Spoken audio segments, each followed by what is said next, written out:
జయ శ్రీమన్నారాయణ. భగవద్బంధువులారా, ఈరోజు మనము 1వ అధ్యాయంలోని 11వ శ్లోకము, 12వ శ్లోకము మరియు వాటి భావము, అర్థము గురించి తెలుసుకుందాము. మొదట 11వ శ్లోకము. ఓం అయనేషు చ సర్వేషు యథా భాగమవస్థితాః భీష్మమేవాభిరక్షन्तు భవంతః సర్వ ఏవ హి. శ్లోకం రెండవసారి. ఓం అయనేషు చ సర్వేషు యథా భాగమవస్థితాః భీష్మమేవాభిరక్షन्तు భవంతః సర్వ ఏవ హి. శ్లోకం మూడవసారి. ఓం అయనేషు చ సర్వేషు యథా భాగమవస్థితాః భీష్మమేవాభిరక్షन्तు భవంతః సర్వ ఏవ హి. ఇప్పుడు మనము 11వ శ్లోకం అర్థం తెలుసుకుందాము. సైన్యంలో ప్రతి వ్యక్తి తన స్థానంలో స్థిరంగా ఉండి మీరు అందరూ భీష్మ పితామహుని రక్షణ కోసం కృషి చేయండి.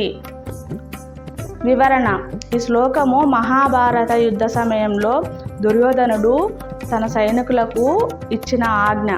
అయనేషు చ సర్వేషు యథా భాగమవస్థితాః, మీరు మీ యుద్ధ స్థానాలలో నిలిచి ఉండాలి. భీష్మమేవాభిరక్షन्तు, ప్రధానంగా భీష్మ పితామహుని రక్షణ కోసము దృష్టి పెట్టండి. భవంతః సర్వ ఏవ హి, మీరు అందరూ ఏకాగ్రతతో ఈ కర్తవ్యాన్ని నిర్వర్తించండి. దుర్యోధనుడు భీష్మ పితామహుడు తన పక్షాన ఉన్నప్పటికీ పాండవులపై ఆయనకు మృదు స్వభావము ఉందని అర్థం చేసుకున్నాడు. అందుకే భీష్ముని రక్షించేందుకు ప్రత్యేక జాగ్రత్తలు తీసుకోవాలని తన సైనికులకు ఆదేశించాడు. ఈ శ్లోకము యుద్ధ కౌశలము, నాయకత్వము మరియు భక్తి భావాన్ని సూచిస్తుంది. భీష్ముడు ధర్మాన్ని అనుసరించే మహావీరుడు, కానీ కౌరవ పక్షంలో ఉన్నాడు. దుర్యోధనుడు తన అగ్రశ్రేణి యోధుడైన భీష్ముని రక్షించుకోవాలన్న ఆలోచనలతో ఈ మాటలు చెప్తాడు. ఇప్పుడు మనము 11వ శ్లోకము భావము, అర్థము తెలుసుకున్నాం కదా. ఇప్పుడు 12వ శ్లోకము భావము, అర్థము తెలుసుకోబోతున్నాము. ఓం తస్య సంజనయన్ హర్షం పురవృద్ధా పితామహాః సింహనాదం వినద్యోచ్చై శంఖం దద్మో ప్రతాపవాన్. శ్లోకం రెండవసారి. ఓం తస్య సంజనయన్ హర్షం పురవృద్ధా పితామహాః సింహనాదం వినద్యోచ్చై శంఖం దద్మో ప్రతాపవాన్. శ్లోకం మూడవసారి. ఓం తస్య సంజనయన్ హర్షం పురవృద్ధా పితామహాః సింహనాదం వినద్యోచ్చై శంఖం దద్మో ప్రతాపవాన్. 12వ శ్లోకం యొక్క అర్థం. తస్య సంజనయన్ హర్షం కురువృద్ధా పితామహాః, తస్య సంజనయన్ హర్షం కురువృద్ధా పితామహాః. కురుక్షేత్ర యుద్ధ భూమిలో ధృతరాష్ట్రుని కుమారుడు దుర్యోధనుడు హర్షంతో ఉన్నాడు. హర్షం అనగా సంతోషం.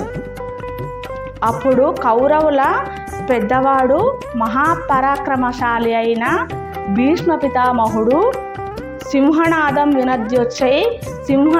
వినద్యోచ్చై శంఖం దద్మో ప్రతాపవాన్. ఉగ్రమైన సింహ గర్జన చేయగా తన శంఖాన్ని బలంగా ఊదాడు. వివరణ.